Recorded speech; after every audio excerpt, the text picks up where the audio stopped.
Hola, buenas noches, alumnos. Muy buenas noches, maestra Marisol. Vamos a iniciar la sesión de esta noche, maestra. Bienvenida. Bienvenidos, chicos. Vamos a iniciar la clase de hoy. Maestra Marisol, ¿ya estará en línea? Ya, maestro, buenas tardes. Buenas, Buenas la voy, noches, ya aquí estoy. buenas noches. La voy a Eh, hacer operadora, maestra. sí, Iniciemos. no sé por qué se conectan tan tarde los alumnos o de una vez nos ponemos de acuerdo para dar tiempo, porque eso de que se estén en el chat sí me distraen. Entonces, de que estén pasando lista o no sé, pero sí les pido que por favor sean puntuales o de plano nos damos 5 minutos, como me digan, para que iniciemos. Sí, Bueno. maestra, hay que iniciar. Vamos a dar siempre 5 minutos. Iniciamos 7:05. Vamos a iniciar, chicos. Bienvenidos. Sí, está bien, mejor para que los muchachos tengan más oportunidad, ¿no? Hoy vamos a ver dos temas importantes, síndrome nefrótico y síndrome nefrítico, pero vamos a darle de una manera muy general, porque ustedes ya se saben la fisiología, la anatomía, ¿no? Ya saben que todo lo que tenemos en nuestro cuerpo, nuestros órganos, nuestras funciones no van a cambiar, pues ahí siguen, ¿no? La nefrona va a seguir igual por los siglos de los siglos y siempre. Entonces, es una repasada general. Eso ustedes ya lo deben de saber, porque eso se ve en la base. Aquí, pues, nada más a manera de recordar dónde está más o menos para que ya iniciemos con las patologías. Bien, vamos a empezar entonces con fisiología a grosso modo.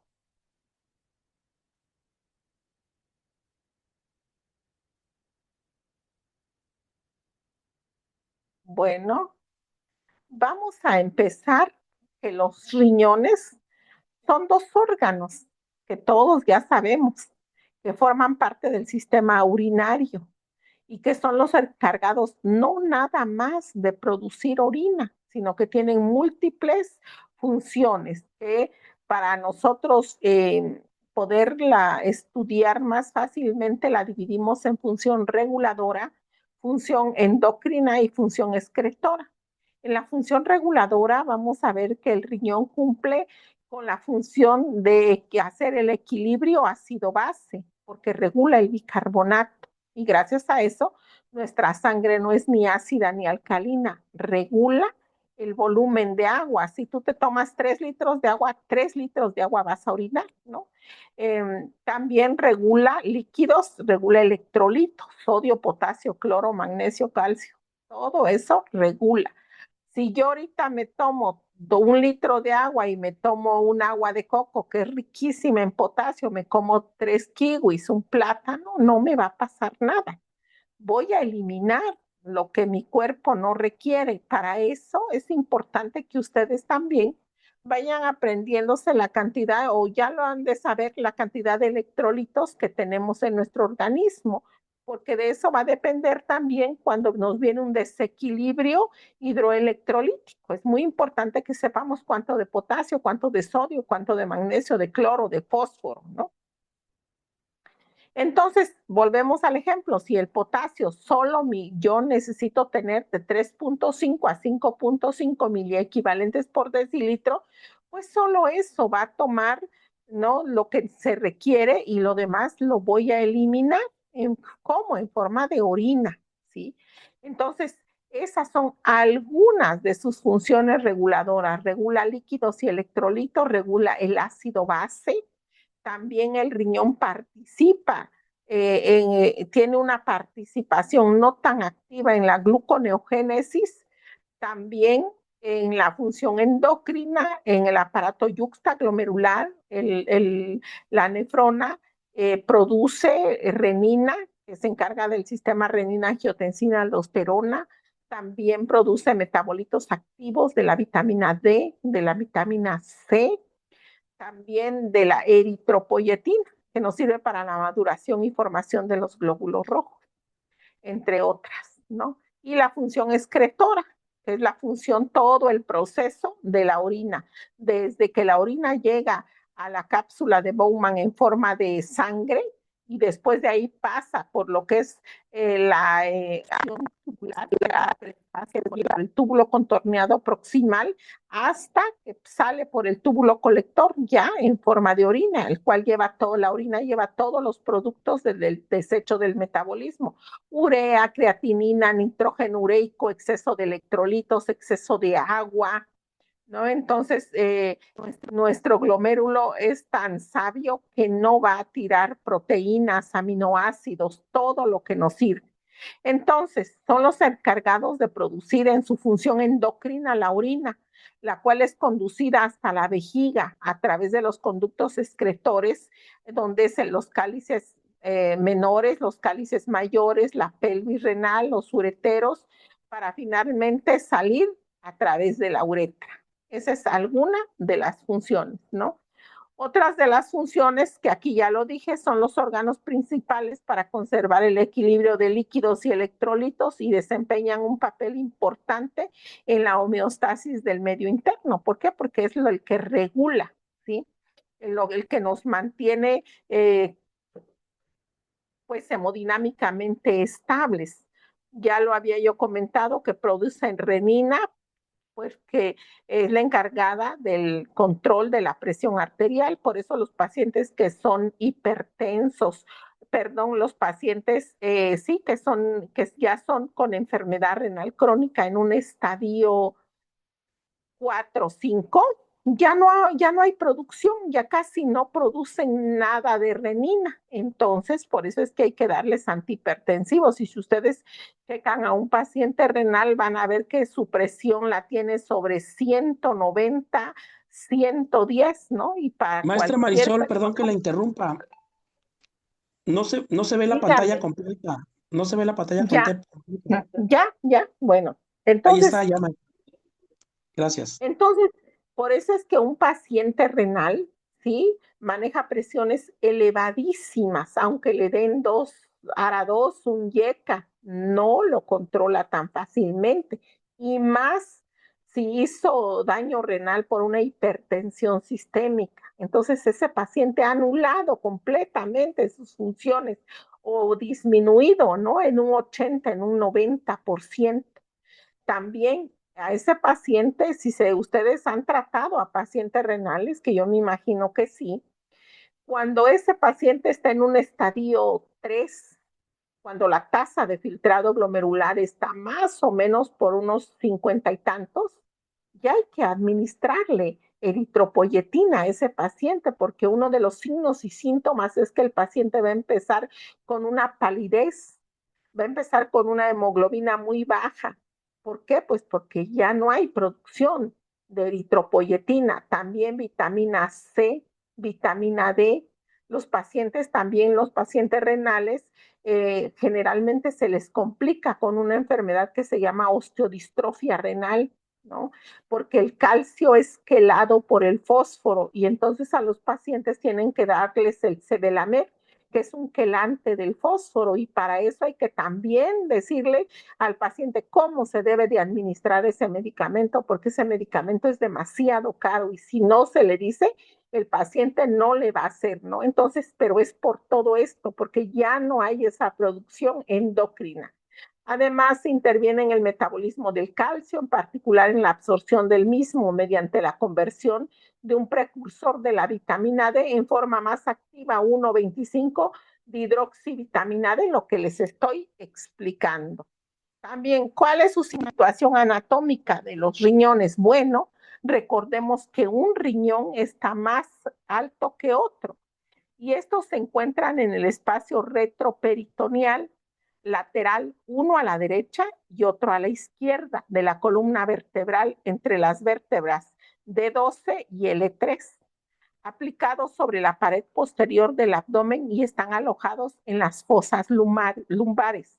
El riñón derecho se ubica frecuentemente algo más bajo, aproximadamente 2 centímetros, por su relación con el hígado, y el hígado lo desplaza ligeramente y eso es normal. Y suele ser más corto y ancho que el izquierdo. En cuanto a su configuración externa, los riñones presentan una forma muy característica, muy similar a un frijol, En otros países se dice poroto o habichuela porque son alargados en sentido vertical y aplanados en sentido antero-posterior. Se puede describir en cada uno de ellos, hay dos caras, dos bordes y dos polos. La cara anterior es lisa y convexa, pero la cara posterior es casi plana. Como se ve, en el borde medial cóncavo coincide con el hilio del órgano y el borde lateral es convexo. En referencia a los polos, poseen un polo superior ancho y redondo y un polo inferior más fino y alargado.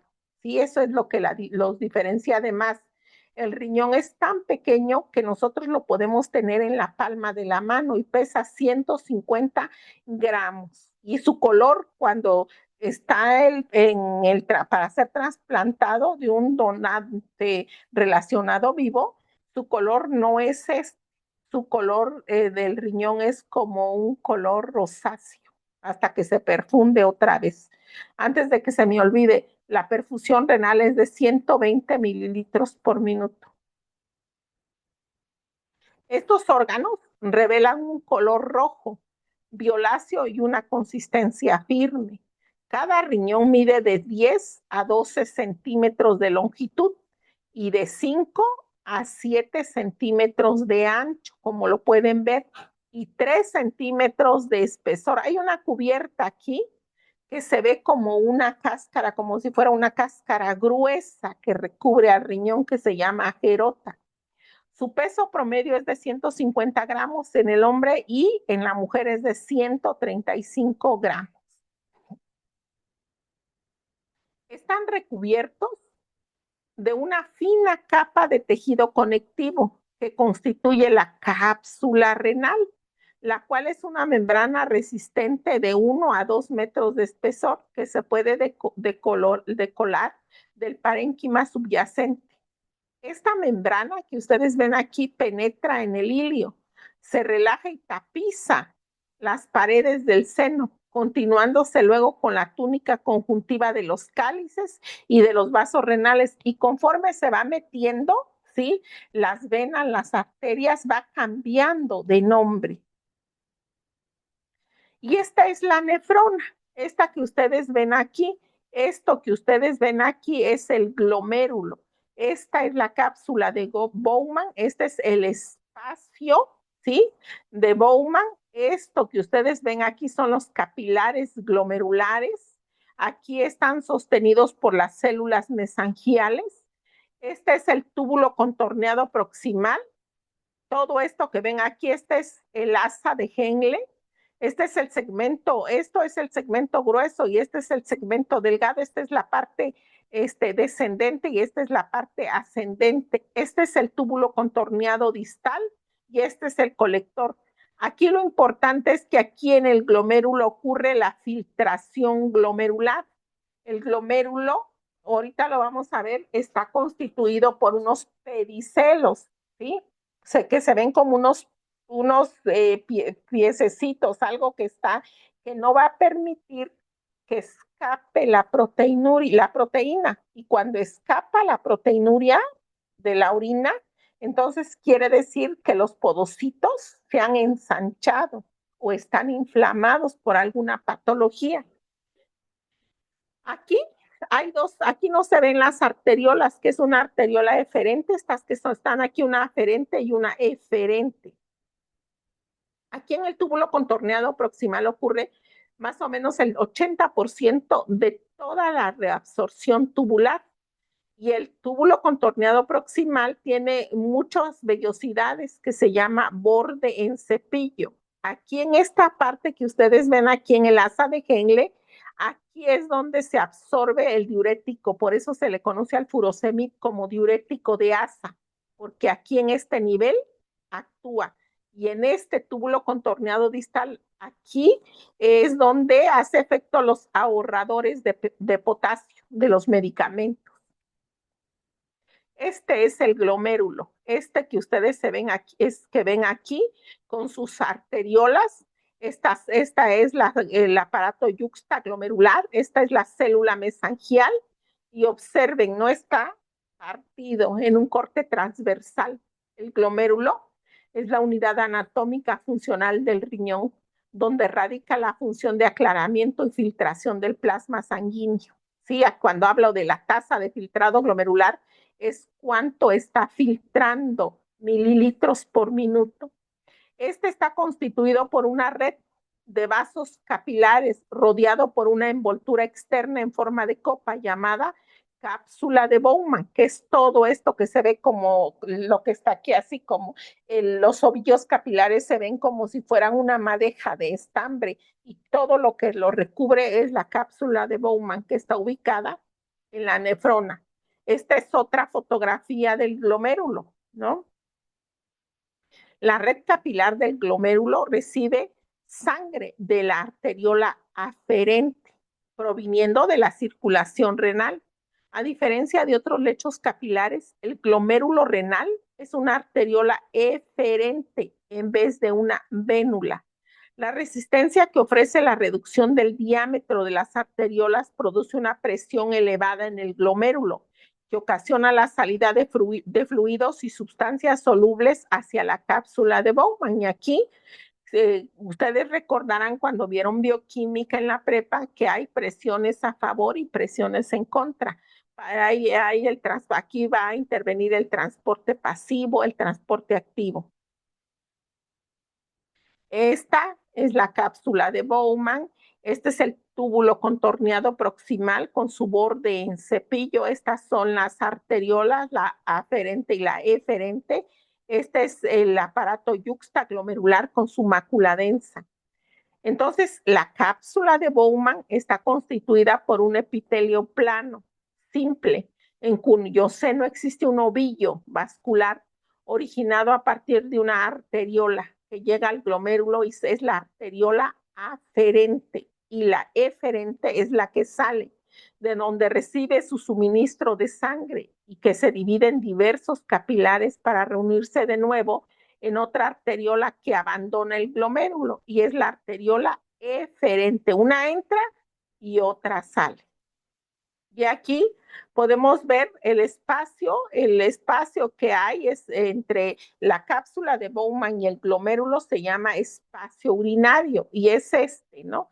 Entonces el espacio comprendido entre la membrana visceral y parietal de la cápsula de Bowman se denomina espacio de Bowman y es aquí donde entra el plasma filtrado.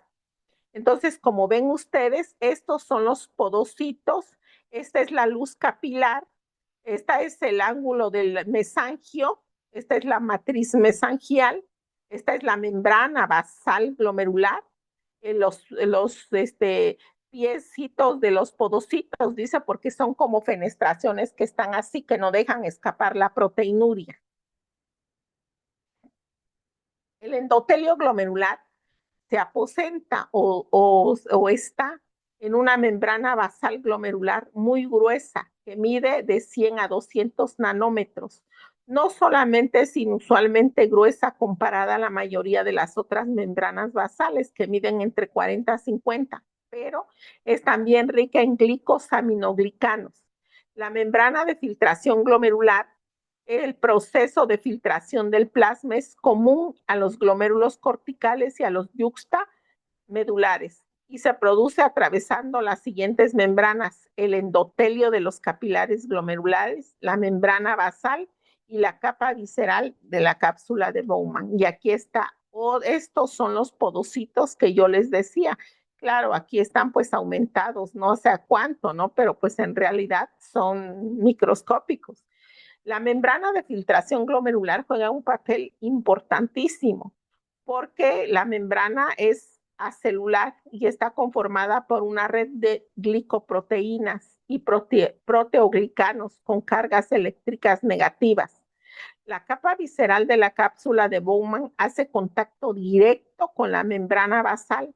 Está integrada por una sola capa de células epiteliales, las cuales presentan una serie de extensiones que asemejan a un pulpo. Estas células se denominan podocitos. Y aquí los podocitos, y ustedes no sé si alcancen a ver aquí cómo están unidos, ¿sí? Estos podocitos, gracias a estos podocitos, no se escapa la proteína. Pero yo quise dar un recordatorio de esta fisiología porque ahorita que veamos los síndromes, hay una patología que se llama, no es patología, es una glomerulonefritis de cambios mínimos que solamente le da a los niños. Entonces, porque los podocitos se inflaman y eso va a causar que el niño pierda proteinuria y que además tenga edema, pero es un edema generalizado. Esa patología es la que Maestra, afecta a los... Ajá, ¿sí? perdón, por ejemplo, aquí donde nos dice que se inflaman los podocitos, Estos, también, ajá. también presentan parte de funcionamiento renal o nada más lo manifiestan perdiendo proteinuria. O sea, No, también. es parte importante de la, forma parte de la estructura. Todo esto que yo les estoy diciendo es parte del glomérulo. Y haz de cuenta que cada parte del glomérulo tiene una función específica. No es la clase de anatomopatología, no es la clase, pero sí es importante que ustedes sepan. ¿Por qué? Porque puede ser que en la consulta o en pediatría llegue un niño que esté tirando muchísima proteína, como que esté orinando, hagan de cuenta cuando sale el agua de la lavadora con esa espuma que viene así, está tirando de proteína. Entonces, está edematizado. Ahorita eso lo vamos a ver. Por eso es que hice hincapié en los podocitos. Su función principal de los podocitos están insertados en los capilares glomerulares. ¿Para qué? Su función específica de ellos es no dejar pasar la proteína. Sin embargo, ¿sí? Cuando a un paciente es diabético, le va a dar una nefropatía diabética y con el tiempo, o depende de cómo se cuide, el estilo de vida, los factores, ¿no? Por muchas causas que ustedes quieran, ese paciente hace daño renal, se va a ver afectada la barrera de filtrado glomerular, la que vimos ahorita, la barrera de filtración glomerular con sus capas, y los podocitos se empiezan a inflamar, se empiezan a anchar, empiezan a perder su forma y es como empieza a escapar la proteinuria. Y ahí viene la estratificación para enfermedad renal crónica. Y de esto depende los estadios de la enfermedad. Por eso creí necesario dar una repasada a esto que es tan importante. Y aquí está. Esto que ustedes ven aquí son los podocitos. Esta es el túbulo contorneado distal con la mácula densa. Esto es la mácula densa. Esta es la arteriola eferente. Esta es la arteriola aferente. Aquí adentro está el endotelio, está la membrana basal. Aquí están las células yuxtaglomerulares, estas que ustedes ven aquí. Todo esto que ustedes ven aquí es la cápsula de Bowman. Este es el espacio urinario. Esto que ustedes ven aquí es el glomérulo. Esta que está aquí es la membrana basal del capilar. Todos estos es el endotelio. Estos que ven aquí, ¿sí? Aquí son los pedicelos o podocitos, que también se le conoce. Y esta es la matriz y células mesangiales, lo que está sosteniendo el tejido, que está sosteniendo a los capilares glomerulares.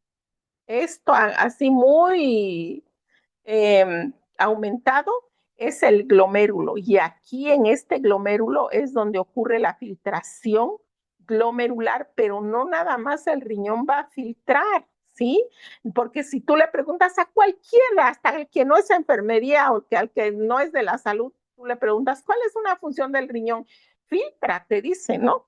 Pero no nada más es filtrar, sino el riñón tiene muchas funciones, pero va a depender de qué tan sano esté el glomérulo, porque vamos a ver que cuando haya falla renal aguda, ¿sí? No me pierdan de vista esta imagen, si quieren esta, la buscan en internet, copienla Porque vamos a ver que cuando veamos falla renal aguda, que es la siguiente clase, se puede, si se afecta cualquiera de estas partes, ya se va a denominar una falla renal aguda, prerrenal, o va a ser ya renal. Y si está por fuera de todo esto y está ya en el túbulo colector, en los cálices mayores, menores, va a ser falla renal, postrenal u obstructiva. Entonces, esa es la importancia de que nosotros sepamos todo esto, más que nada la fisiología, ¿no? Porque pues la nefrona ahí va a estar, que pesa 150, que pesa 135, que es retroperitoneal, o sea, eso ahí va, nunca va a cambiar, ¿no? Pero sí, la fisiología sí es muy importante para que nosotros podamos entender por qué a un paciente le da enfermedad renal crónica, que no es lo mismo que falla renal aguda. Y ojo, tampoco es lo mismo una glomerulopatía. Cuando ustedes estemos hablando de glomerulopatías o oigan que dice tiene una glomerulopatía, tiene una mesangio, una glomerulopatía mesangio proliferativa, quiere decir que está afectado el mesangio, ¿sí? Dependiendo de qué parte del glomérulo esté afectado, así va a recibir el nombre. Y también el pronóstico, porque hay glomerulopatías. ¿Qué es una glomerulopatía? Una inflamación del glomérulo. ¿Qué parte? Y dependiendo qué parte, así se va a llamar. Entonces, va a depender si está inflamado o qué le está con necrosis. Tiene una necrosis tubular aguda, está necrosado el túbulo contorneado proximal. ¿Por qué? Por medicamentos, por tés, hierbas, por medio de contraste, porque alguien intentó envenenarse, suicidarse, y donde lo primero que se va a quemar es el túbulo proximal. Entonces, dependiendo qué pasó, es como se va a llamar, y va a depender también si hizo una nefropatía diabética al cabo del tiempo o hizo una falla renal aguda. Pero el glomérulo juega un papel importantísimo en todas las patologías. ¿Vamos bien? Sí, maestra. Contéstenme, por favor, porque si no, yo siento que le estoy hablando a la pared y si todos les están entendiendo, pues o me detengo.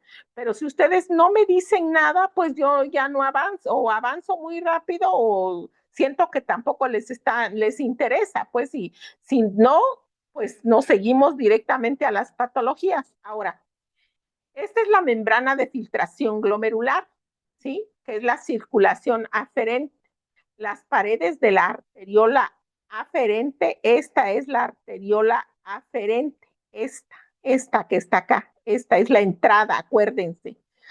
Contiene células de músculos lisos especializadas que sintetizan renina.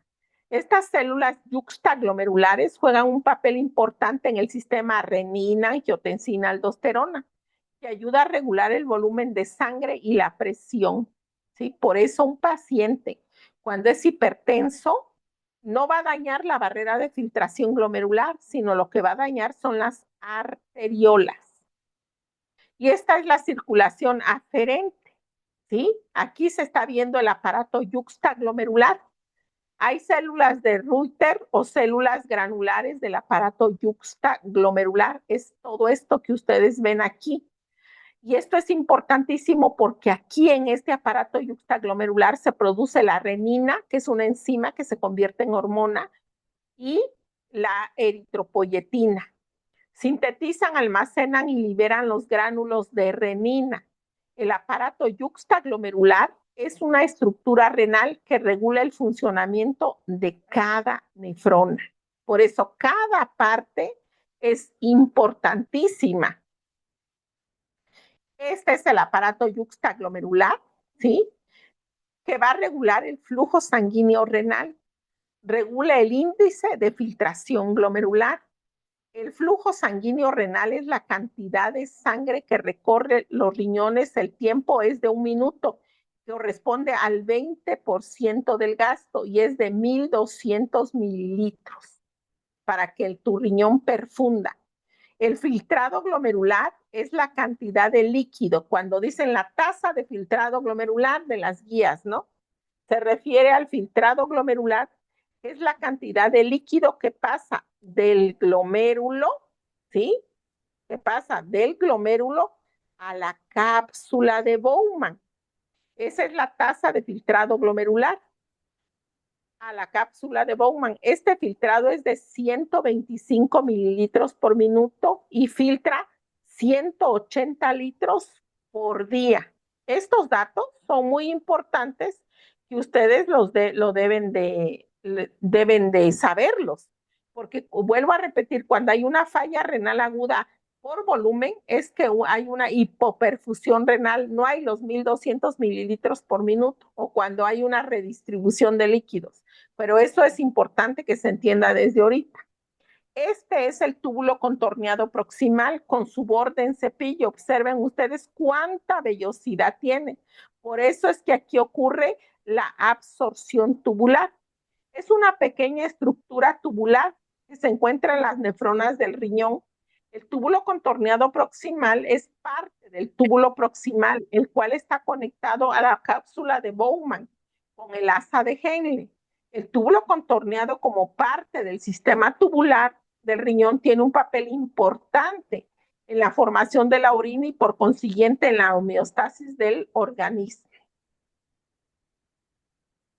Se puede diferenciar una parte recta y otra contorneada, por eso es que está así como chuequito. Le corresponde con el túbulo contorneado proximal, de ahí que también se conozca como túbulo convoluto proximal. El túbulo es la porción del túbulo proximal situado más cerca de la cápsula de Bowman y conecta la cápsula de Bowman con el túbulo recto proximal, el cual conecta a su vez con el asa de Henle. A mayor escala, el túbulo se localiza en la corteza renal, mientras que la parte recta desciende por los rayos medulares hacia la médula. Aquí está otro corte, ¿sí? Del túbulo contorneado proximal. Me di a la tarea de investigar varios cortes, pues para que ustedes tengan una idea más precisa por qué es tan importantísimo toda la nefrona. El tejido epitelial del túbulo es de tipo cúbico y la superficie luminal está cubierta de numerosas y compactas microvellosidades que dan el aspecto de borde en cepillo, característico del túbulo proximal. Por eso es el túbulo con su borde en cepillo, por tanta vellosidad que tienes, como un cepillo, pues de barrer, como una escoba, así. Las células del túbulo muestran complejas interconexiones entre sí, lo que permite el transporte iónico paracelular, que tendrá un papel importante en su función. El citoplasma es ácido, abundante y presenta alto número de mitocondrias. Y cada parte de la nefrona es específica. ¿Cuál es su función? Pues tiene un papel fundamental en la homeostasis del organismo, desempeñando un papel activo en la reabsorción de agua, electrolitos y diversos compuestos orgánicos. Esta absorción es realizada mediante transporte activo y transporte pasivo a través de numerosos... Por favor, ¿me apagan su micrófono? ¿O alguien quiere participar?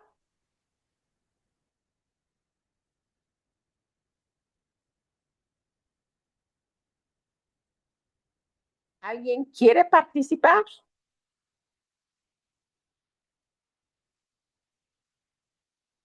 Bueno, tiene lugar en todas las porciones del túbulo proximal, pero es especialmente importante en el túbulo contorneado. También secreta diversas sustancias, entre ellas algunos ácidos orgánicos, bases nitrogenadas y algunas sustancias de desecho que no se filtran en el glomérulo. Por ejemplo, algunos medicamentos que se absorben en el hígado, por ejemplo, pero la mayoría de los medicamentos se absorben en la nefrona, en el túbulo contorneado proximal. La absorción, el filtrado glomerular es recolectado en la cápsula de Bowman y pasa directamente al túbulo contorneado proximal, donde se absorbe entre el 40 y el 60% del filtrado. Las sustancias del filtrado con mayor importancia nutritiva, especialmente glucosa y aminoácidos, son reabsorbidos prácticamente en su totalidad mediante cotransportadores activos. Y aquí ustedes van a ver, ustedes lo vieron en bioquímica, los cotransportadores, los transportadores, vieron a qué son permeables dependiendo de cada parte de la nefrona, si es permeable al agua, a 2 de potasio o a cloro, ¿sí? Entonces, a eso se refiere. El potasio se reabsorbe en un 65%, la urea en un 50% y el fosfato y citrato en un 80%. El agua y la sal se reabsorben en el túbulo contorneado proximal de forma variable, a más o menos a un 60%, dependiendo de las condiciones en las que se encuentre el organismo, ya que el agua y el sodio son claves en la regulación del volumen hídrico corporal. El sodio se reabsorbe principalmente en el túbulo contorneado proximal, mientras que el cloro se reabsorbe principalmente en la parte recta, sobre todo en el segmento 3 mediante difusión pasiva del asa de Henle. Y aquí vamos a ver, continuamos con la secreción. La mayor parte del amonio que se excreta en la orina es secretado en el túbulo contorneado proximal. También se secreta aquí diversas sustancias de desechos no filtradas en el glomérulo. Por ejemplo, la creatinina, que es producto de la degradación de lo que comemos, y otras bases nitrogenadas tóxicas. Y muchos medicamentos son eliminados por secreción en el túbulo contorneado proximal. Por eso es que es lo primero, vuelvo a repetir, que se quema. Algo les iba yo a decir de aquí que se me pasó. Y el asa de Henle, ¿sí? ¿Para qué sirve? Bueno, conforma la región en forma de U, es esta, ¿sí? De las nefronas. Se forma por un conjunto de túbulos presentes. Las partes que lo constituyen son el túbulo recto distal, la rama descendente delgada, la rama ascendente delgada y el túbulo recto proximal. Algunas nefronas presentan ramas delgadas ascendentes y descendentes muy cortas. En consecuencia, el asa de Henle solo se forma por el túbulo recto distal. La longitud de las ramas delgadas puede variar considerablemente entre especies y en las nefronas de un mismo riñón. Esta característica además permite diferenciar dos tipos de nefronas: las nefronas corticales, que tienen una rama delgada descendente corta y sin rama delgada ascendente, y esta nefrona, como las que están viendo aquí, que son yuxtaglomerulares, con ramas delgadas y son más largas. La longitud de las asas de Henle está en relación con la capacidad de absorción, ¿no? Y aquí vemos al asa. Ahora, el túbulo recto proximal es la continuación del túbulo contorneado proximal de la nefrona. Esta se encuentra en el radio medular y desciende hacia la médula. Se le conoce también como rama descendente gruesa del asa de Henle, que es la que vimos. El túbulo proximal continúa en la rama descendente delgada que se encuentra dentro de la médula. Esta porción describe un asa para retornar hacia la corteza, confiriéndole a esta estructura la forma de una U. Esta rama continúa en la rama ascendente delgada, ¿no? Como ven ustedes acá. La longitud de las asas de Henle está entonces relacionada con la capacidad de absorción que tienen. Las características: los segmentos delgados poseen membranas epiteliales finas con células que tienen pocas mitocondrias y por lo tanto niveles bajos de actividad metabólica. La rama descendente delgada tiene una capacidad casi nula de reabsorción, mientras que la rama ascendente delgada tiene una mediana capacidad de reabsorción de los solutos. La rama descendente delgada es muy permeable al agua, ¿sí? Y discretamente permeable a los solutos como la urea, el sodio. Los túbulos ascendentes, tanto la rama delgada como el túbulo recto distal, son prácticamente impermeables al agua. Cada parte, como yo les decía, unos son muy permeables, otros no tanto. Unos son permeables al cloro, al sodio, otros son permeables al potasio. Va a depender de qué parte estemos hablando.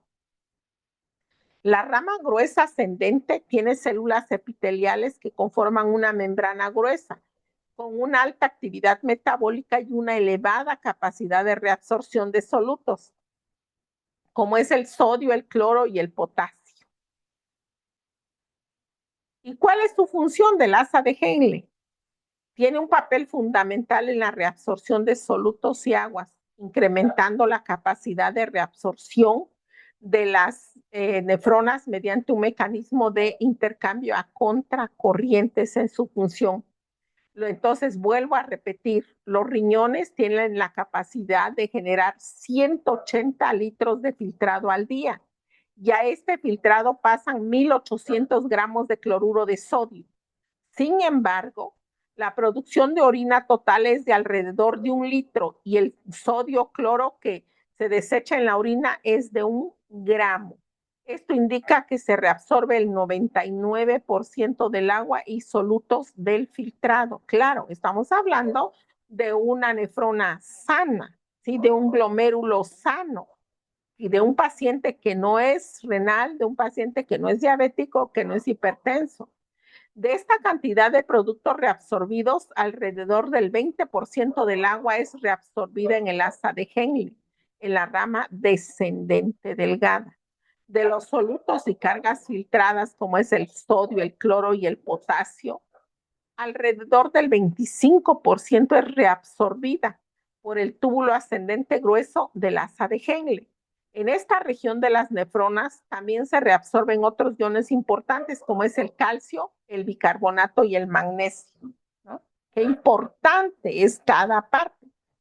Lo que les quería yo comentar es que ya vieron cómo se reabsorbe y no se tira el bicarbonato.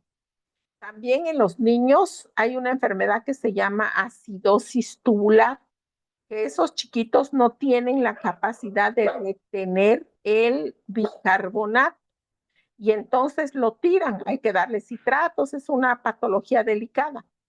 Pero a lo que voy es que los pacientes renales nunca van a hacer una alcalosis, sino siempre van a hacer una acidosis metabólica. Por eso, en el estadio 5, cuando ya la tasa de filtrado glomerular está por debajo de 15 mililitros al 1.73 metros cúbicos, es cuando ya el paciente está con acidosis metabólica, ¿sí? Porque ya tiene anuladas las funciones, está en una hipercalemia porque el potasio lo tiene por arriba de 6, está el paciente con disgeusia, el paciente está con una hiperfosfatemia, ¿no? El paciente tiene síndrome urémico por todo esto que acabamos de ver.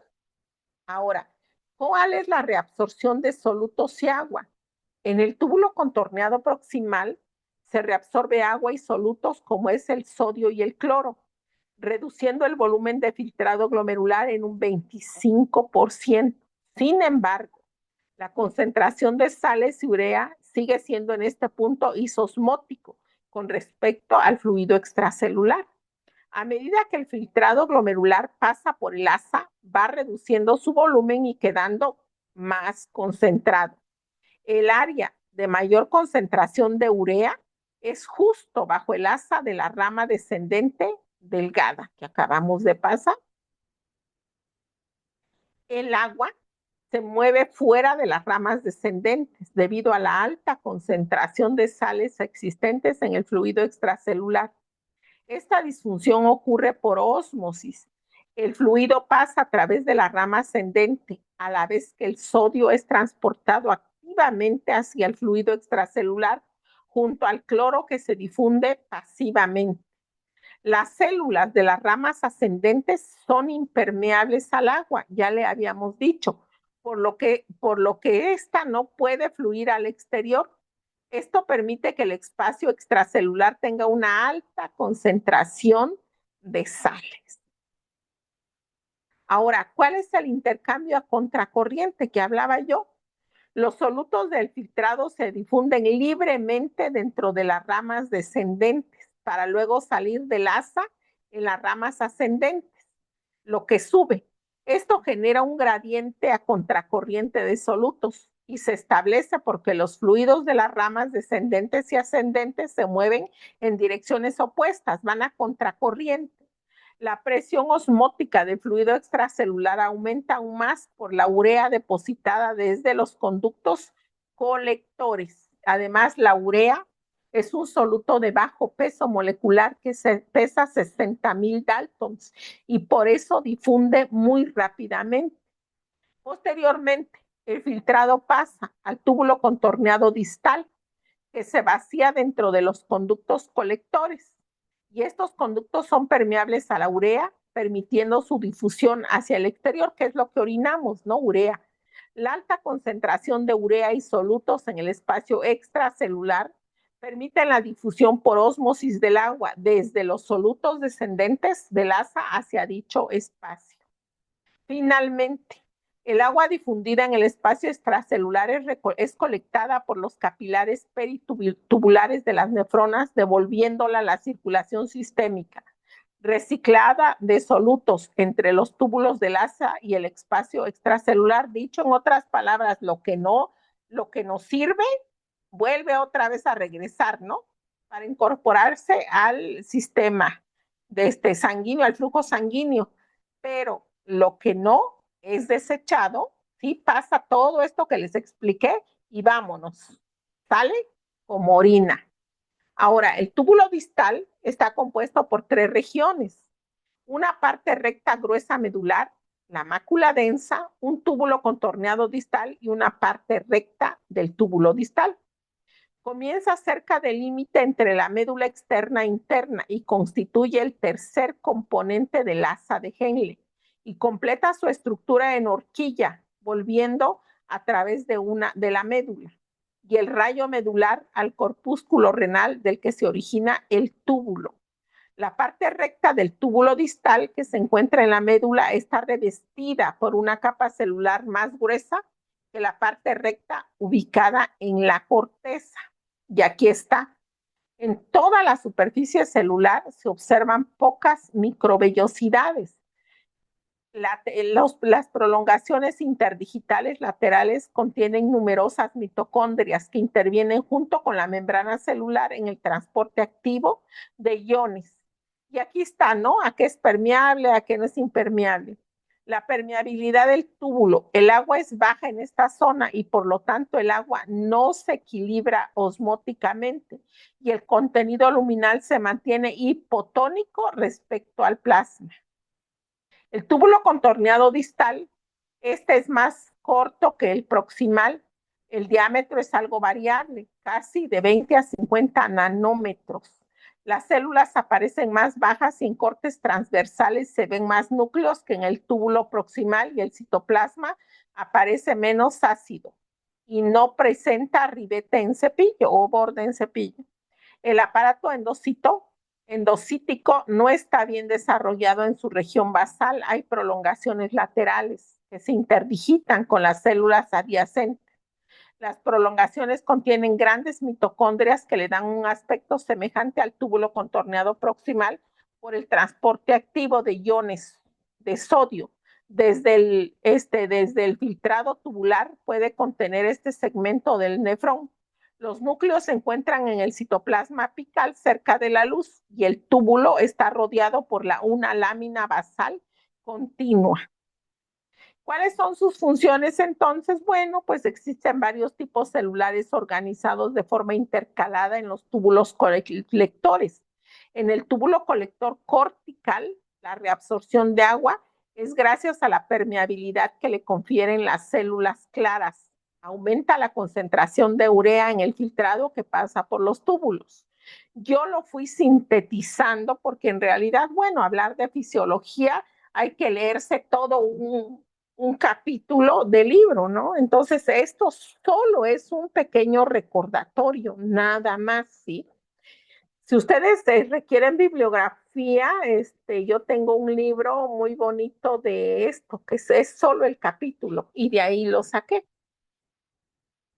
Ahora, ¿cómo hay un equilibrio de sodio y potasio? Bueno, el túbulo interviene en la reabsorción y excreción del agua y algunos solutos como sodio y potasio. Esta región resulta importante para la regulación del equilibrio de sodio. La aldosterona, una hormona que se encuentra en las células claras de los túbulos colectores, es la que regula los canales de sodio encontrados en este segmento. Cuando esta hormona permite la apertura de los canales, se reabsorbe casi el 100% de sodio y la acumulación de sodio genera una carga negativa en la luz del túbulo. Esto permite una secreción más fácil de potasio y iones de hidrógeno. Este mecanismo ocurre al estimular la bomba sodio-potasio en el lado vasolateral de la membrana, además de aumentar la permeabilidad de sodio en el lado luminal de la misma. El corazón tiene una estrecha relación con el riñón. Hay un síndrome que se llama síndrome cardiorrenal, ¿sí? Y todos los pacientes, por ejemplo, que tienen insuficiencia cardíaca, terminan en una terapia de reemplazo renal por la relación que se tiene. Y este es el túbulo contorneado distal. Ahí se encuentra la corteza renal, ¿sí? Es revestido por este epitelio, no tiene ribete en cepillo y está diseñado especialmente para excreción y reabsorción. La función renal, los riñones hacen contribuciones significativas y a veces vitales a varias funciones importantes. La excreción de los productos de desecho del metabolismo, la eliminación de las sustancias extrañas de sus productos de degradación, el mantenimiento del volumen de líquido extracelular, la regulación de la cantidad y tipo de varias sales retenidas o excretadas del cuerpo, la regulación del agua corporal total, el control del equilibrio ácido-base, que es el que regula el pH, la secreción de renina, eritropoyetina, metabolitos activos de la vitamina D y vitamina C, entre otras, ¿no? Para que no nada más se piense que hacen algunas funciones. Los riñones llevan a cabo estas funciones debido a su arquitectura macroscópica, histológica, citológica y química, por cómo está compuesta su estructura de la nefrona. En la formación de la orina por el riñón humano adulto intervienen tres procesos, que es la filtración, la secreción y la reabsorción. Y el primer paso en la formación de la orina es el proceso de filtración, lo que acabamos de ver, en el que se elabora un ultrafiltrado a partir del plasma. La membrana filtrante retiene la mayor parte de las proteínas grandes de la sangre, pero en una pequeña cantidad de albúmina, que tiene un peso molecular menor de 70,000 daltons, que pasa por el filtrado. Y bueno, solo fue un pequeño recordatorio. No sé si tienen alguna pregunta. Los escucho. Por el momento, todo bien. Sí, entonces les pregunto yo, dígame, a Damaris Ríos una función renal, porque es muy importante y también en las próximas clases vamos a ir aquí. No, yo no dejo tareas, sino acá vamos a ir discutiendo unos casos clínicos para que se vayan entendiendo. O sea, yo sí necesito la participación de ustedes. A Damaris, dígame una función renal que se haya usted aprendido aquí en la fisiología.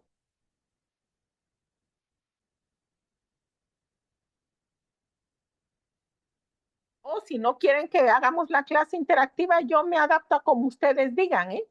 No hay Maestra, problema. ¿yo Pues puedo sí, participar? Bueno, adelante.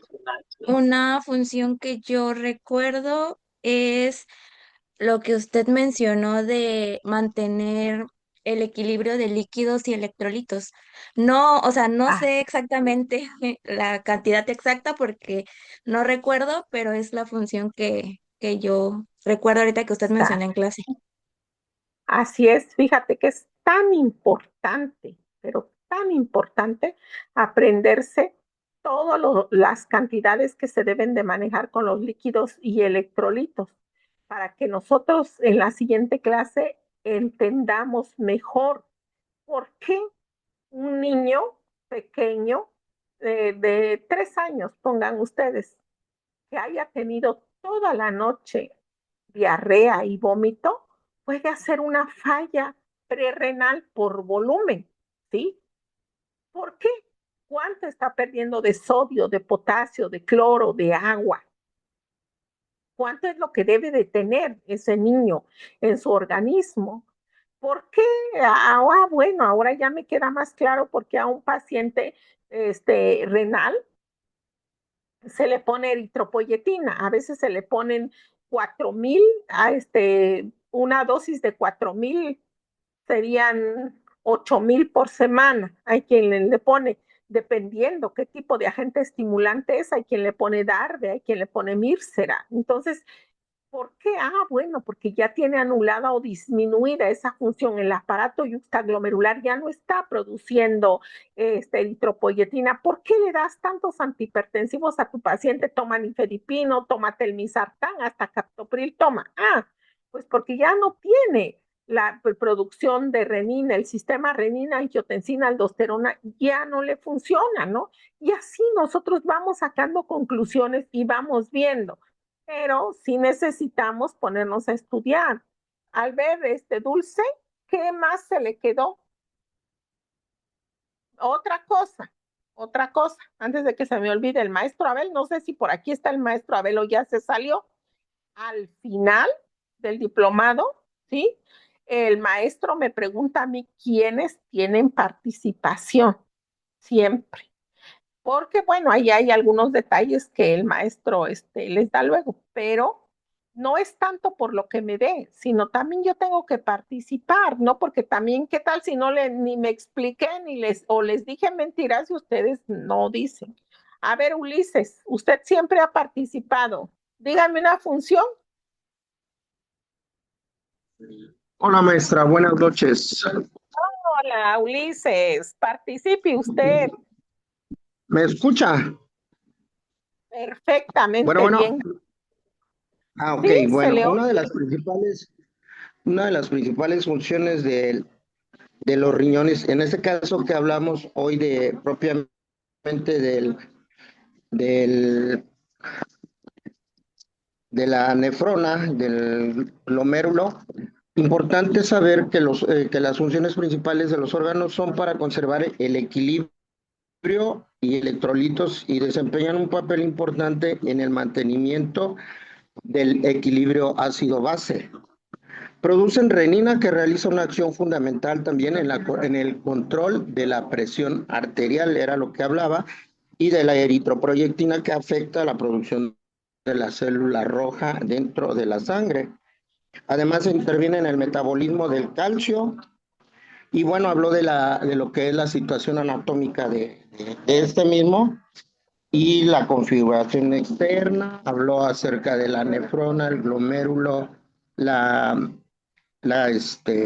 cápsula de Bowman, la membrana de filtración glomerular de los podocitos, y bueno, todo lo que constituye la fisiología del glomérulo, maestra.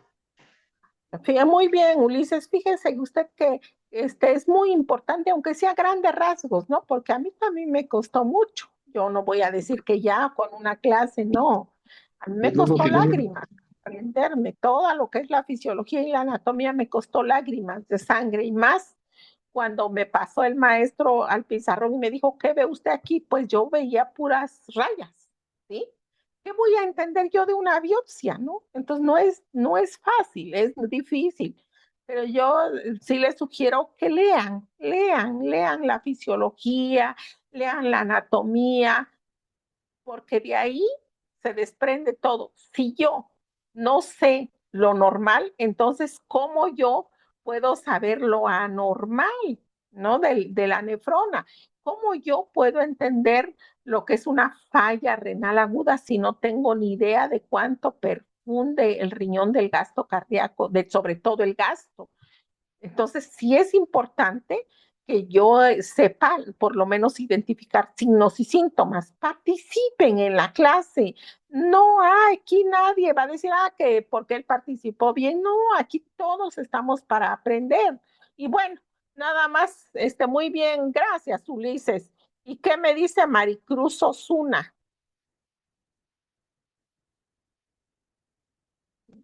Maestra, Hola. buenas noches. Hola. Yo le hice una pregunta por el chat respecto a qué bibliografías nos puede sugerir usted Te las para... voy a mandar. Sí, Les voy a ok, mandar un libro. perfecto. Sí, yo les Gracias. mando. Yo le dije al maestro Abel que pues me permitiera entrar, no para otra cosa, ¿eh? Yo lo único que quiero es les mandé un artículo muy bueno que acaba de salir y les voy a enviar, yo voy a buscar en esta semana, yo tengo ese libro en PDF y se los voy a enviar. Sí, entonces es nada más para enviarles la bibliografía. No, no, yo eso le dije al maestro, yo nada más permítame enviarles a los chicos bibliografía y listo. Yo les envío el libro, ¿sale? Para que ustedes estudien. ¿Quién iba a participar? Que ya no le corta la Maestra, inspiración. maestra, una de las funciones renales es también filtrar la sangre y eliminar sustancias y desechos y exceso de líquidos, en los cuales se impulsa en forma de orina. Dígame qué elimina sin que vea usted la IA, sin que vea usted nada, sino lo que aprende uno, pues, ¿no? Porque yo me doy cuenta que cuando usted orina, ¿qué saca? Así de rápido. ¿Qué sacamos cuando Urea, orinamos? ¿Qué más? creatinina. ¿Qué más? La proteinuria, Urea, creatinina, sacamos miles de cosas que ustedes ni se imaginan. ¿Qué más sacamos cuando orinamos? No nada más sacamos urea ni creatinina. Los electrolitos. ¿Sí? ¿Qué más? Agua. Los solutos, cloro, sodio, potasio. No, esos no son solutos, esos son electrolitos. No confundir. Electrolitos son sodio, potasio, cloro, magnesio, calcio. Y los solutos se dividen en solutos de bajo, mediano y alto peso molecular. Hagan de cuenta que los solutos están representados, cada uno tiene a su representante.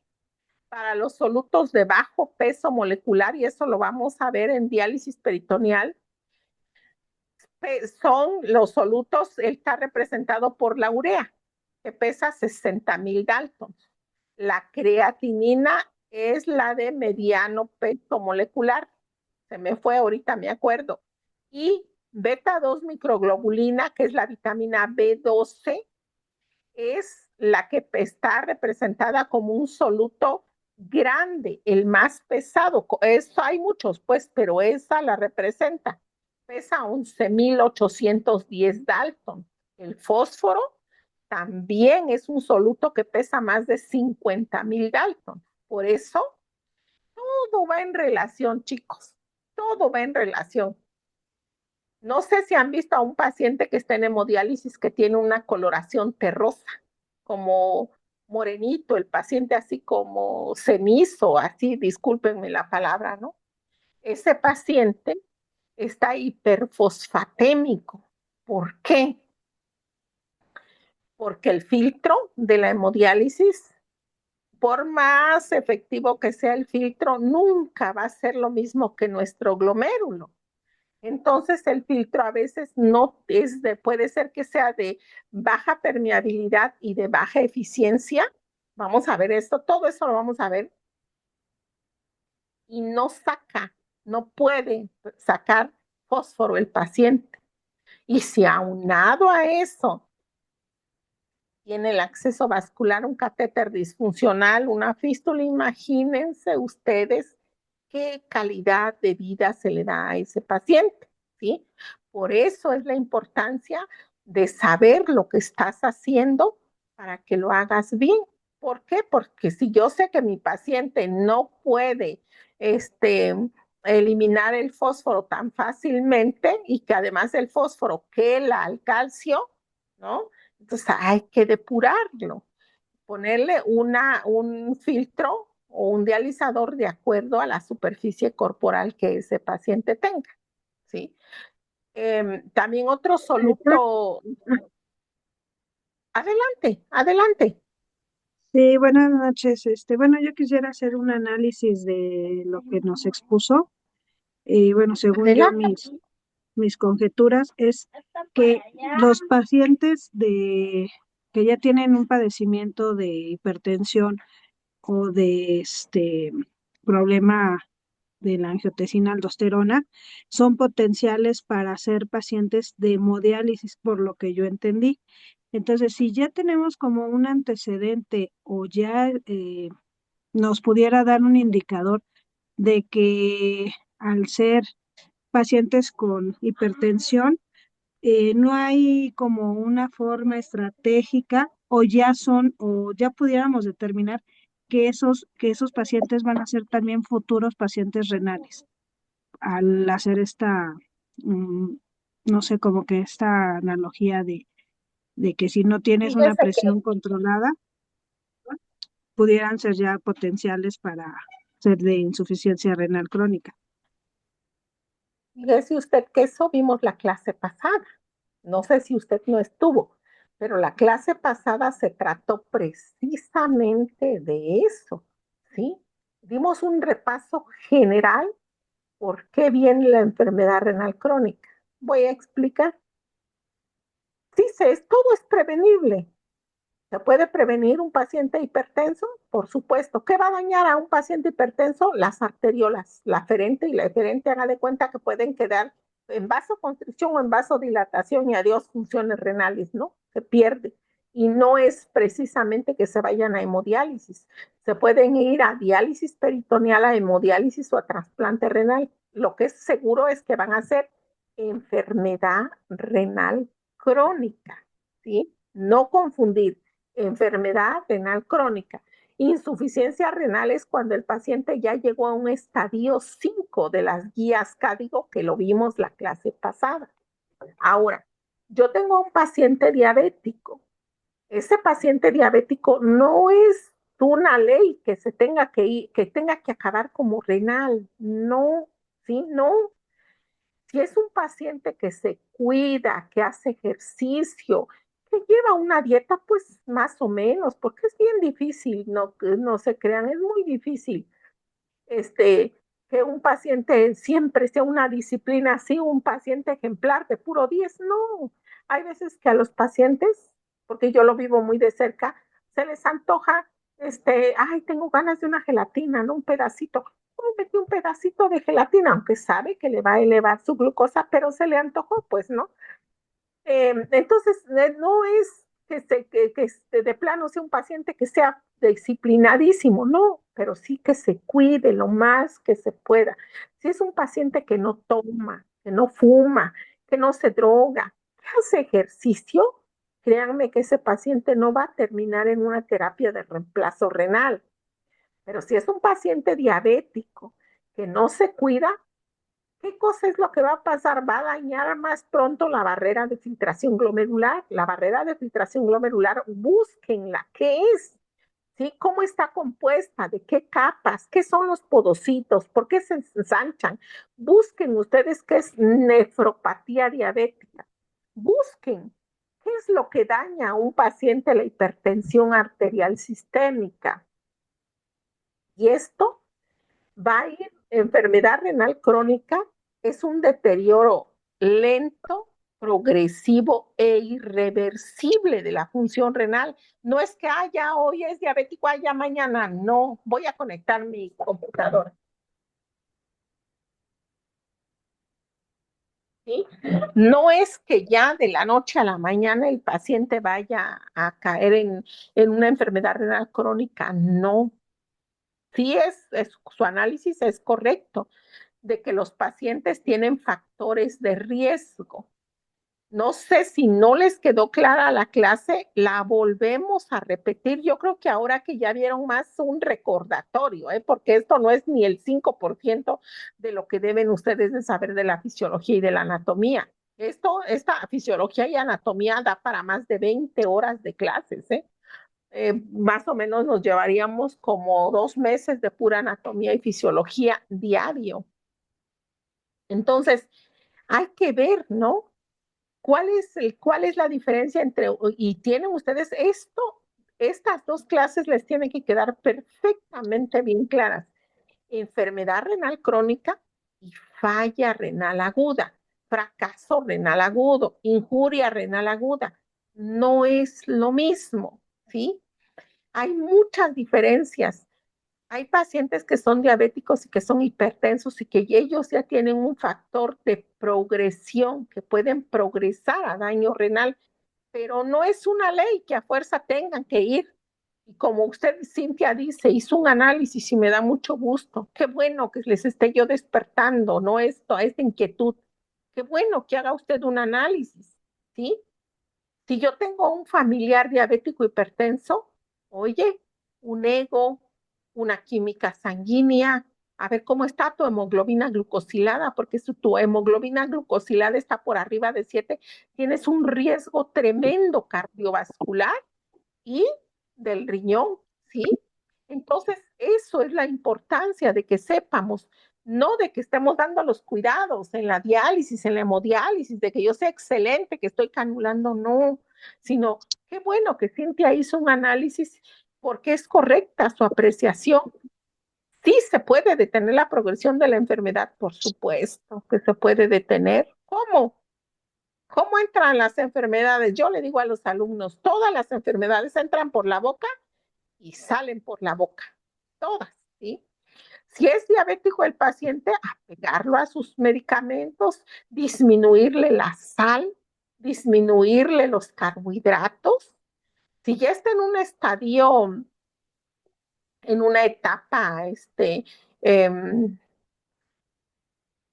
en que tenga una tasa de filtro, una 3, vamos a poner que ya esté en una 3, ¿se puede detener la progresión de la enfermedad?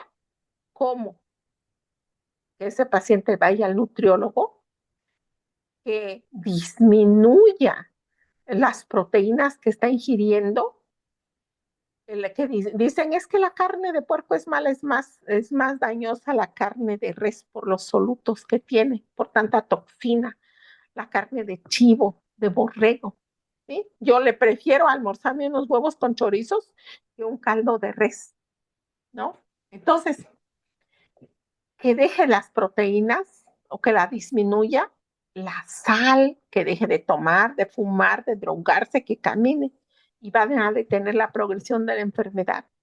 Pero si ese paciente es hipertenso, está haciendo crisis hipertensivas, por cada crisis hipertensiva está haciendo una hiperfiltración glomerular, así de fácil. ¿Ya le vamos agarrando más o menos o no? Pregunto Sí, a todos. ¿Sí? ¿Todos o no? Porque podemos, miren, no importa si podemos repetir enfermedad renal crónica y vemos falla renal aguda, y yo les hago una tabla para que ustedes vean la diferencia entre una y otra. Antes de pasar, hoy sí me da tiempo a ver síndrome nefrítico y nefrótico, pero la siguiente clase yo le puedo preparar porque a mí lo que me interesa es que estas dos clases de enfermedad renal crónica y falla renal aguda queden perfectamente bien claras y diferenciadas. ¿Por qué? Porque el manejo en DP es muy diferente de uno y de otro, de un crónico y de un agudo. El manejo en hemodiálisis es muy diferente de un crónico y de un agudo, ¿no? Entonces, tenemos que saber la patología, tenemos que saber los cuidados de enfermería para actuar adecuadamente con los pacientes. ¿Vamos bien? Díganme si me regreso, no tengo yo inconveniente en que repitamos la clase de enfermedad renal aguda, de enfermedad renal crónica, perdón. Díganme si lo yo hacemos. sí, jefa, porque yo no la entendí bien. Ah, enfermedad renal crónica.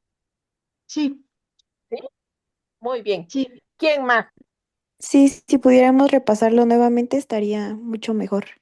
Sí, pues si quieren, escríbanmelo en el chat. Sí, no, a ver. ¿Quién dice que sí? ¿Quién dice que no? A ver. Si no quieren hablar, a ver, pónganmelo en el chat para que yo vea y ya vea yo y haga unas tablas comparativas, porque para la próxima clase ya quería yo ver falla renal aguda, pero yo prefiero que ustedes me entiendan estas dos primeras clases. Ahora, si están en su computadora, saquen de su computadora, métanse a Google y pónganle glomérulo. Y quiero que vean el glomérulo y dividan su computadora. Voy a dar la siguiente clase y esto va muy de la mano con con lo que acabamos de ver. A 3 nada más, a ver cuántos están aquí. Cristian, sí. Eva, sí. Daniela, Araceli, Shuna, Adamaris, Juan Eduardo y Dulce, Saúl. Si dicen que no, no hay problema, ¿eh? Yo me adapto a lo que la mayoría diga. ¿Cuántos son? 18. Bueno, apenas van 1, 2, 3, 4, 5, 6, 7 y 8. No son mayoría. Vamos a esperar. Entonces, mientras me voy con la siguiente clase y ya ahorita veo yo qué dicen. ¿Está la coordinadora? Miss, sí Maestro, estaría, nada más como ¿está la sugerencia. coordinadora? ¿Mande? Sí, como sugerencia, a lo mejor no repasar toda la clase, pero sí un cuadro comparativo para que quedara un poco más Es que claro. tiene que ser toda la clase, Cintia, porque toda la clase va en relación, porque pues, si sus compañeros ya la entendieron, no hay problema, pero si no le han entendido, Le voy a poner. entonces sí, ¿está la coordinadora o no está? ¿No? ¿Quién coordina este Voy a poner, diplomado, maestro? voy a A poner ver,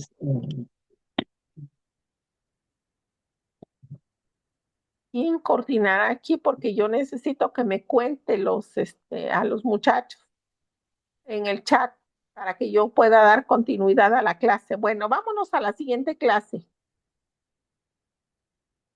No, ahorita que si no le digo al maestro, a ver, bueno, vamos a ver la siguiente clase.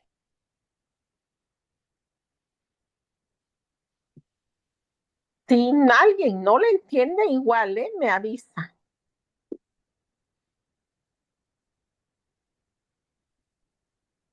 Esta se llama síndrome nefrótico, ¿sí? Aquí está la nefrona, ¿no? Pero vamos a poner atención. ¿Qué es el síndrome nefrótico?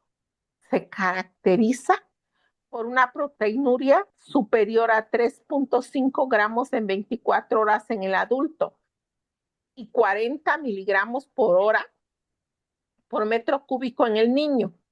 Hay hipoalbuminemia, edema, hiperlipidemia, los lípidos están altos, lipiduria e hipercoagulabilidad. En el examen de orina se pueden encontrar cuerpos grasos. El síndrome nefrótico es la distribución mundial y puede ser la expresión de una gran variedad de afecciones, estados infecciosos, tóxicos, alérgicos, diabetes mellitus y enfermedades renales primitivas. El síndrome nefrótico es una entidad clínica definida por estas 5 características. Ojo aquí, no confundir síndrome nefrótico con síndrome nefrítico. Va a haber proteinuria mayor a 3.5 gramos en 24 horas. Va a haber hipoalbuminemia, edema, hipercolesterolemia, el colesterol alto, y lipiduria, y lípidos altos. Eso es lo que va a caracterizar a un síndrome nefrótico. El síndrome nefrótico es la consecuencia clínica del aumento de la permeabilidad de la pared capilar glomerular, porque va a haber edema, proteinuria, hiperlipidemia, hipoalbuminemia. Puede ser primaria, secundaria o congénita. Esta es la etiología del síndrome nefrótico. Puede haber una enfermedad glomerular primaria, una enfermedad por cambios mínimos. ¿Se acuerdan que les dije cuando los podocitos se ensanchan? ¿Ya saben dónde están los podocitos? Puede que haya una glomerulonefritis membranosa, la membrana del glomérulo, una glomerulonefritis rápidamente progresiva, una enfermedad glomerular secundaria. También este síndrome puede darse por una infección, ¿sí? Por una glomerulonefritis postinfecciosa, como es por un estreptococo beta hemolítico. Los pacientes que tienen sífilis, los pacientes que tienen VIH o también a los pacientes que tienen hepatitis B. También les puede dar a los diabéticos y a los que sufren hipotiroidismo. También puede dar por neoplasias, por tumores, por linfoma, por leucemia, por fármacos AINES, captopril, litio y oro, ¿no? Por picadura de insectos también, ¿eh? No es nada más, ay, me picó la araña, ay, me picó, voy al campo, no. Hay personas que las arañas son muy malas, son muy peligrosas, tengan mucho cuidado y siempre que les pique una araña, háganse un seguimiento, porque mucha gente ha muerto por el piquete de araña y más por la araña violinista, porque causa rhabdomiólisis. Y hay unos insectos que pueden causar síndrome nefrótico, que van a inflamar la pared de la membrana. Cuando hay rechazo de trasplante renal, por preeclampsia también, por un síndrome urémico y hemolítico, por púrpura trombótica o trombocitopénica y por lupus eritematoso sistémico, que esta es una autoinmune. Así se ve el cuadro clínico y aquí me quedé decente. Observen la cara del niño, ¿sí? Está edematizado. Si el síndrome nefrótico se desarrolla lentamente, la aparición del edema viene precedido por debilidad, fatiga, cefalea, dolor abdominal, pérdida del apetito, náuseas, trastornos del ciclo menstrual. Inicialmente el edema blando aparece simétricamente y la localización depende de la posición del cuerpo. Por las mañanas son más frecuentes en la cara y por las tardes en las extremidades inferiores. Miren la manita. Generalmente se forma cuando la retención de agua alcanza los 4 o 5 litros en el adulto. Con el desarrollo del síndrome nefrótico pueden aparecer trasudados en cavidades corporales. La presencia de hipertensión arterial sugiere una glomerulopatía secundaria. En el síndrome nefrótico no hay hipertensión. La hipoalbuminemia severa en ancianos puede provocar una hipotensión ortostática. ¿Qué es una hipotensión ortostática? Cuando te levantas y te mareas. En algunos pacientes con síndrome nefrótico severo puede aparecer dolor abdominal súbito, con vómito, defensa muscular y fiebre, probablemente como resultado de una inflamación de la membrana mucosa del intestino. La hiperlipidemia severa puede cursar con santelzasmas en los párpados, ¿no? Cuando está así. Un 10 a un 40% de los pacientes, hasta un 50% en el síndrome nefrótico, en el curso de la glomerulonefritis membranosa, presenta trombosis venosa profunda. Acuérdense que también puede haber hipercoagulabilidad. La trombosis de las venas renales pueden manifestarse solo como incremento de proteinuria. La trombosis venosa aguda cursa con las manifestaciones del infarto renal. Va a haber dolor en la región lumbar, deterioro rápido de la función renal, aparición súbita de hematuria. En el síndrome nefrótico, cuando además de la hipovolemia aparece un factor que disminuye aún más el flujo renal, por ejemplo, pérdida de líquido por el tracto digestivo, insuficiencia cardíaca, tratamiento con YECA, tratamiento intensivo con diuréticos, puede objetivarse una insuficiencia renal aguda. Y esto es el síndrome nefrótico en niños. Miren el edema, cómo está, ¿sí lo alcanzan a apreciar? Sí. Sí, Ahora, tiene esa. la clínica. ¿Cuál es la clínica o la fisiopatología? Va a haber una proteinuria superior a 3.5 gramos en 24 horas. Porque nadie tiene por qué tener proteinuria. Si alguien está orinando como espuma de jabón, algo está pasando ahí. Tiene una glomerulopatía, tiene una falla en una enfermedad renal crónica, o qué es lo que está pasando, y eso viene del glomérulo, porque los podocitos se ensancharon, hay una inflamación. Entonces, cuando hay proteinuria en este caso, porque es un incremento del tamaño de los poros, ¿sí? O pérdida de la barrera eléctrica de la membrana basal glomerular, lo que ya vimos. Si hay una hipoalbuminemia, pues por la proteína, aumento del índice del catabolismo renal de la albúmina, síntesis hepática de la albúmina normal. Si hay edema y hiperlipidemia, hay retención primaria renal de sodio, hay hiperlipidemia, aumento de la síntesis hepática de lípidos y disminución del catabolismo periférico. Ahora, si hay una hipercoagulabilidad, ¿qué es hipercoagulabilidad? Que se coagula rapidísimo, los tiempos están muy cortos. Pérdida urinaria de la antitrombina 3 y el plasminógeno, incremento de la síntesis hepática, está alterada la cascada de la coagulación vía intrínseca, vía extrínseca, vía común. Aquí están los factores 1, 2, 7, 8 y 9. Hay susceptibilidad a infecciones porque hay un déficit de IG séricas, hay hipoalbuminemia, opsonización bacteriana defectuosa, va a haber una hipofunción esplácnica y el paciente va a estar o está tomando inmunosupresores. ¿Cuál es el diagnóstico? La historia clínica hay que interrogar y ese diagnóstico es también para que nosotros como profesionales de enfermería cuando vemos, se da más esto en niños. Cuando vemos, tenemos que hacer nuestros diagnósticos de enfermería reales, ¿sí? O de riesgo, porque ese niño puede tener riesgo de muerte. Hay que hacer una historia clínica, un interrogatorio sobre antecedentes, si es adulto de diabetes, procesos infecciosos, si es de VIH, fármacos, antecedentes familiares de nefropatías, arterialgias o eritema cutáneo. Al examen físico determinar si tiene retinopatía, diabetes, hipertensión acelerada, adenopatías. Hay que ver cómo están los exámenes de laboratorio. Acuérdense que va a tener hipoalbuminemia y va a tener lipiduria y colesterol elevado. La función renal, proteinuria, hay que ver una de proteínas de 24 horas en orina. Se me fue, cómo es de proteinuria en 24 horas. Una depuración de proteínas en 24 horas, un proteinograma, un lipidograma. ¿No? Ajá, eso lo pide el médico, el nefrólogo o el médico residente, internista. Nosotros, ¿qué es lo que vamos a hacer?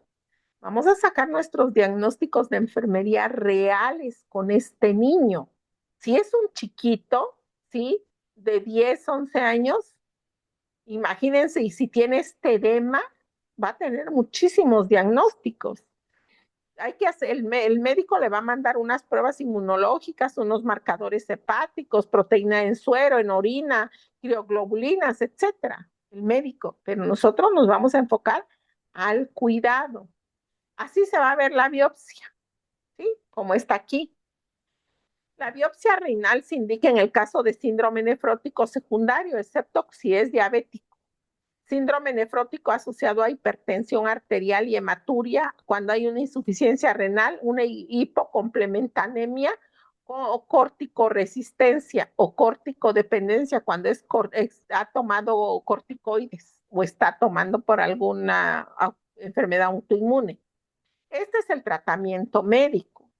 Dieta hiposódica, hipoproteica de 0.8 a 1 gramo de proteínas de alto valor biológico por kilo de peso, pobre en grasa.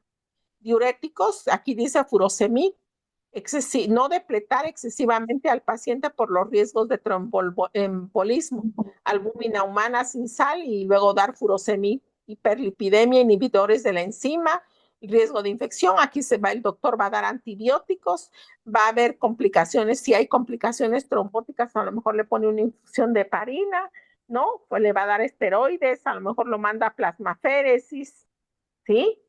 Pero nosotros, ¿qué vamos a hacer en nuestras intervenciones de enfermería? Primero, nosotros vamos a monitorizar los signos vitales. Vamos a ver que no se eleve su presión arterial. Es que aquí es de pediatría o de un adulto, ¿eh? Vamos a observar si hay cambios en su pulso. Vamos a ver cómo está su monitorización, su ritmo, en qué ritmo está trabajando, si está en modo sinusal o tiene un bloqueo, ¿no? Vamos a monitorizar la pulsiometría, cómo está saturando, evaluar las respiraciones y verificar si no existen anormalidades. Dicho en otros términos, hay que monitorizar los signos vitales para ver que no hayan cambios graves en estos signos. Monitorización respiratoria, vigilar frecuencia, ritmo, profundidad y esfuerzo. Evaluar el movimiento torácico, no sea que se tenga que intubar, no sea que tenga ya, que se vea que se están cansando que tiene esfuerzo de músculos respiratorios. ¿Cómo es la respiración? ¿Tiene un patrón eficaz o inadecuado? Monitorizar los niveles de saturación de oxígeno, aplicar sensores de oxígeno no invasivos, el oxímetro, ¿no? ¿Qué vamos a hacer en cuanto a la terapia intravenosa? Ministrar los medicamentos según prescripción y observar resultados. Observar si hay sobrecarga de líquidos y reacciones físicas. Porque si hay edema, ¿sí? A lo mejor donde funcionamos, por el catéter, puede que haya fuga capilar. Facilitar los cambios de medicación conjunto con el médico, determinar con el paciente familiar y el conocimiento, explicarle si es un niño el medicamento, para qué es, cómo es, por qué, explicar la acción y efectos secundarios esperados en la medicación. También hay que atender la oxigenoterapia, administrar el oxígeno suplementario según orden médica y necesidades, vigilar el flujo de litros de oxígeno, instruir al paciente sobre la importancia de comprobar periódicamente el dispositivo de aporte. Pero dicho en otras palabras, ¿qué tenemos que hacer? ¿Qué dispositivo va a tener de apoyo? Si es por mascarilla, o es mascarilla reservorio, o es un catéter nasal. Ver que tenga, ¿sí?, agua el dispositivo. Ver que no va, si es un chiquito, que no vaya a tener, se le vaya a lastimar, ¿no?, la mucosa, o que el oxígeno no le esté llegando adecuadamente. Medir adecuadamente la saturación del oxígeno, ¿sí? Tenemos que estar al pendiente de la oxigenoterapia, porque sí, aquí nos dice controlar la eficacia de la oxigenoterapia, y yo ¿cómo la controlo? ¿Sí? ¿Cómo no es nada más poner una oración así muy bonita? No, pues que cambiar el dispositivo entre las comidas, sí cuento, o estamos como ahorita, ¿no? Que no se tiene suficiente, habrá que pedir otro, revisar el dispositivo por el que se esté aplicando el oxígeno esté bien, no vaya a tener una fuga, no vaya a estar defectuoso, cambiarle frecuentemente al niño o a la persona, o explicarle al familiar. O sea, hay muchísimas intervenciones de enfermería. En cuanto a la monitorización de líquidos, determinar la cantidad y tipo de ingesta de líquidos. Primero, si está permitido. Llevar un control estricto de líquidos. Sacar flujos urinarios mililitros kilogramo hora para saber cómo está orinando esa persona. Si está oligúrica o anúrica o tiene una función normal. Explorar el relleno capilar, explorar la turgencia cutánea, monitorizar el peso, ingresos y egresos, electrolitos séricos, albúmina y proteínas. El doctor me lo va a decir, pero yo tengo que ver que se recaben los laboratorios en tiempo y forma, ¿sí? Observar si hay signos de ascitis, reportar la ingesta de líquidos, cómo es el balance, negativo o positivo. Vigilar la osmolaridad sérica y urinaria, ¿no?, por medio de laboratorios y flujos urinarios. Observación del electrocardiograma. Si yo puedo tomar el electrocardiograma y el doctor solicita uno, voy y se lo tomo al niño. Observar si hay cambios en la sensibilidad periférica.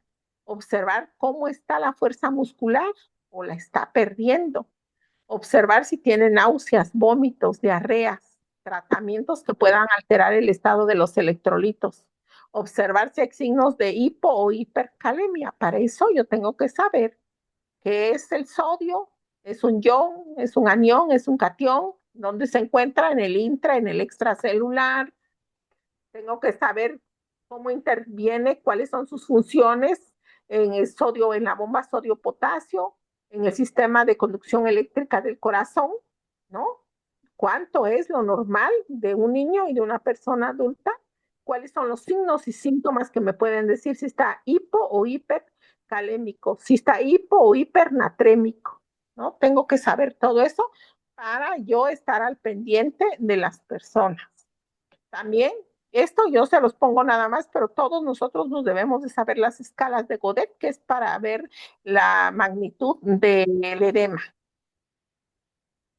En las intervenciones en cuanto a la nutrición, hay que identificar alergias o intolerancias alimentarias, ajustar la dieta si es necesario, si se está alimentando por vía oral o tiene alguna sonda. Si tiene una sonda nasogástrica, darle los cuidados de la sonda, la fijación, ¿no?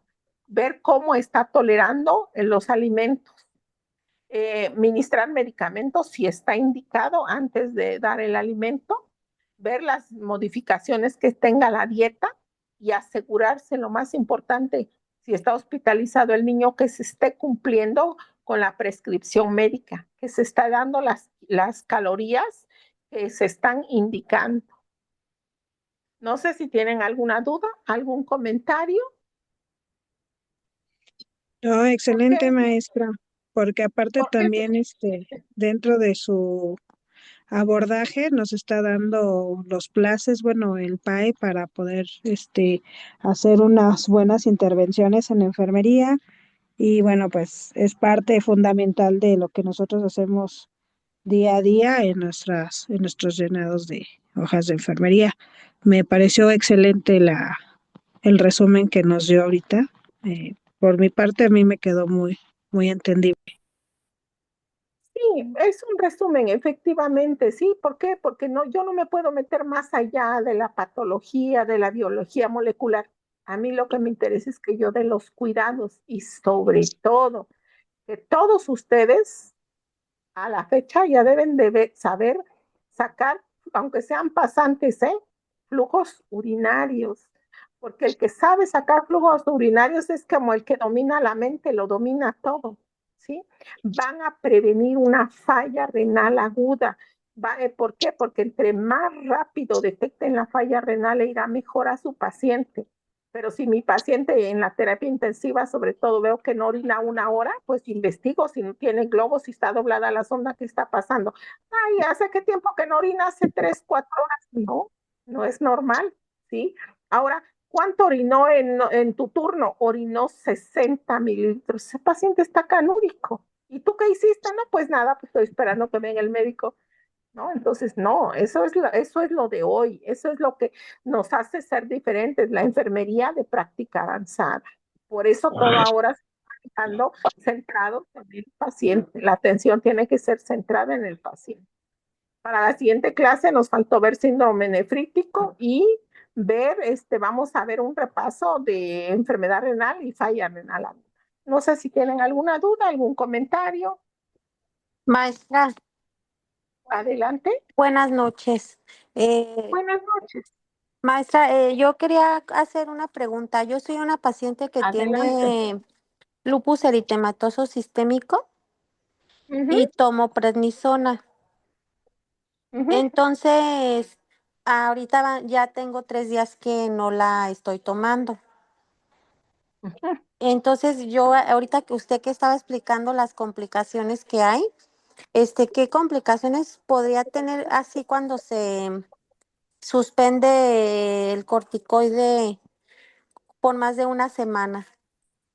Es que tú no puedes suspenderlo así nada más, a no ser que sea por prescripción médica, porque Ajá. todo el corticoide se tiene que ir disminuyendo. Si tú te tomas una tableta, el doctor te va a decir que te tomes media nada más por 3 días, un cuarto, hasta que la dejes, principalmente la prednisona.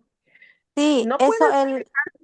Ajá. Si él te lo dijo, es por prescripción médica, no va a pasar nada, ¿sí? Ah, Nada. ok, sí. Aquí no te va a pasar nada si él te lo dijo, pero si tú nada más o te auto estás medicando, pues es un grave error, ¿no? Ahora, los pacientes que tienen lupus, si tú te cuidas, ¿sí? Yo lo que te sugiero, yo fíjate, y te lo digo por experiencia, yo tengo una amiga que es enfermera, es de mi edad, y tiene lupus, y cuando entramos al hospital de especialidades, ya tiene de eso, ¿no? Me dijo, oye, es que yo tengo lupus, y le dije, no te pasa nada.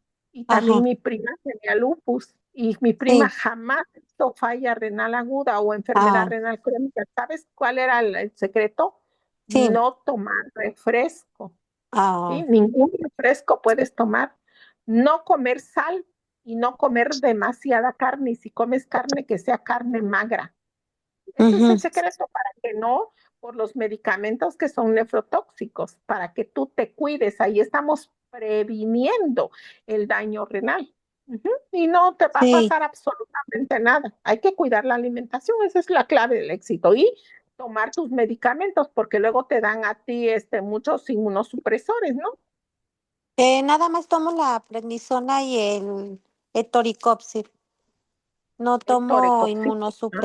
Ajá. inmunosupresor, hasta ahorita no he tomado. Pues ten cuidado para que toma suficiente agua porque el torecoxib es un AINES, ¿eh? Ajá, Toma sí. agua, tu dieta, no hay problema. Y todo lo que te diga el doctor, te está viendo un médico internista o un nefrólogo. Es un reumatólogo. Ah, Todavía no bueno, me ve nefrólogo ni internista. no, pues está bien. El reumatólogo está perfecto. Tú Sí, sigue con tus indicaciones y adelante, ¿no?